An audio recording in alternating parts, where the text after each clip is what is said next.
Bom, vamos lá dar uma olhada na capa dos jornalões de hoje. Hoje o campeão hors concurso é o Estadão, né? Com essa manchete dele, né? E a chamada que está pendurada nessa manchete, né? Que diz o seguinte: é uma investigação que apura uma suspeita de tentativa do golpe que não houve, né? E que a defesa disse que o silêncio é uma estratégia arquitetada sob a alegação de que o ex-presidente não teve acesso à delação do tenente-coronel Cid. O Estadão, gente, centenas de prisões sumárias depois, conseguiu ficar para trás até da OAB do companheiro Beto Simonetti, né, que foi forçada a responder aos fatos. Né. O Estadão ainda não tem certeza, nem opinião formada sobre o modelo de procedimento do companheiro Alexandre de Moraes, né, que as suas páginas registram diariamente. Ele não tem assistido às prisões sumárias sem prazo para acabar, nem antes, né, por prazos indefinidos, nem depois de julgamentos sumários sem assistência de advogados, né, e com condenações apenas draconianas por crimes não previstos na lei brasileira.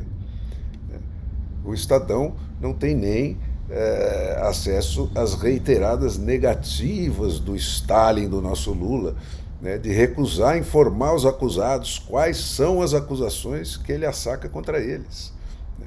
O Estadão não se posiciona como a testemunha direta que ele tem sido dessas violações dos capítulos mais elementares da Declaração Universal dos Direitos Humanos. Ele se alinha ao coro dos que tecem conjecturas sobre aquilo que constaria de supostas delações que jamais são publicadas. E tudo isso, para os jornalistas sempre alerta do Estadão, né, continuam sendo só uma estratégia baseada numa alegação dos acusados. Ninguém sabe de quê. E aí a chamada segue, né?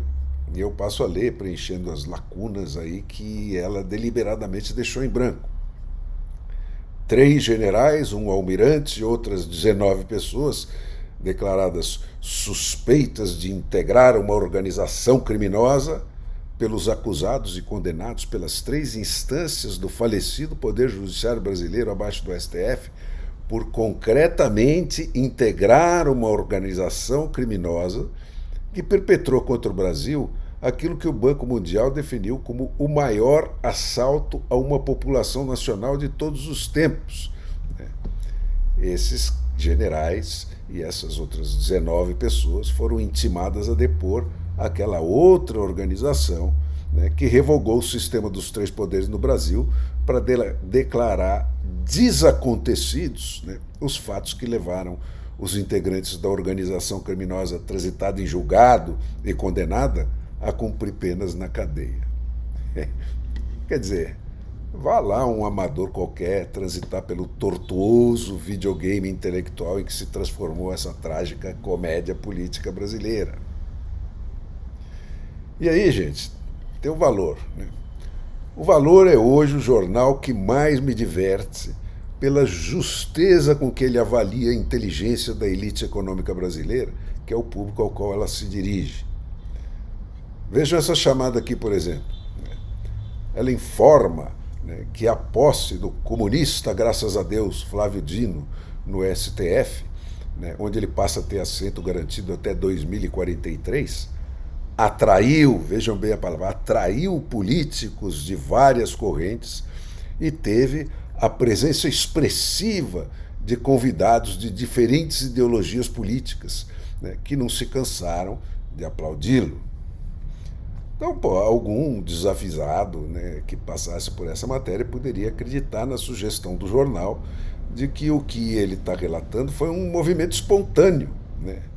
Políticos de todos os partidos e correntes ideológicas aí dos vários legislativos do Brasil inteiro teriam acorrido pressurosos para aplaudir, agradecidos, mais este herói da democracia inabalada lulista, que, como ele próprio disse na saída, sempre teve muita nitidez nas suas posições, mas sempre tentando agregar e respeitar as diferenças. E aí, cara, o nosso ingênuo personagem se viria numa sinuca de bico. Como assim? Ser um comunista, e não só um comunista, graças a Deus, mas um comunista leninista, como o novo ministro faz questão de se declarar, não é alinhar-se à declaração de guerra sem fronteiras, nem captura de prisioneiros vivos, da ditadura do Partido Único contra a democracia burguesa e aquele hábito deletério dela de trair a classe operária e se entregar à alternância no poder que ensanguentou o século XX. Mas seria só um susto e uma dúvida passageira. O primeiro lúcido que passasse por ali lembraria o nosso ingênuo personagem do pormenor que o Valor esqueceu, que é o seguinte: o ministro só desfruta de toda essa ecumênica popularidade junto à selecionada lista dos seus convidados pessoais.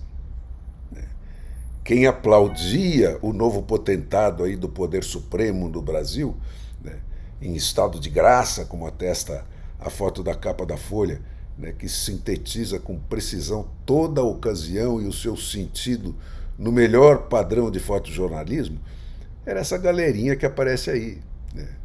Os ex-flaviodinos aposentados, todos gordos e cevados na abundância, e a gente próspera, ainda atuante hoje, como Toffoli e Toffoli associados, essa que, graças à sua notória competência jurídica, acaba de embolsar 500 milhões de reais na operação em que fez justiça aos irmãos Esley, perdoando a eles a dívida de 10 bilhões que eles fizeram com o Brasil. Além de outros personagens dessa novela que o vasto favelão nacional, aí que vai dos entornos de Brasília até o oceano, assiste embasbacado.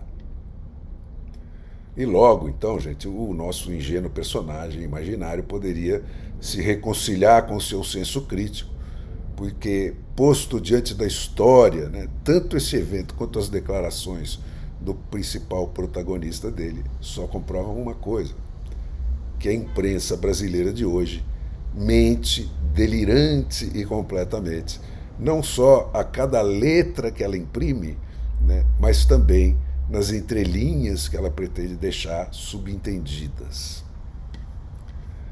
E para não dizer que eu não falei de flores, gente, vamos para a chamada genuinamente jornalística do dia, que fez exceção à regra.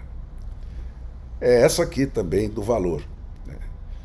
A agressão russa, que faz hoje 2 anos, empurrou a Europa, a Ucrânia, empurrou a Europa de volta à busca de consensos que vinham vacilando, diz a chamada. É a pura verdade. Nada como ser atropelado por ela. A verdade, eu digo. A Europa é um continente onde ainda existe memória viva do que é concretamente viver sobre democracias tão inabaláveis quanto a que vai se instalando aqui no nosso país.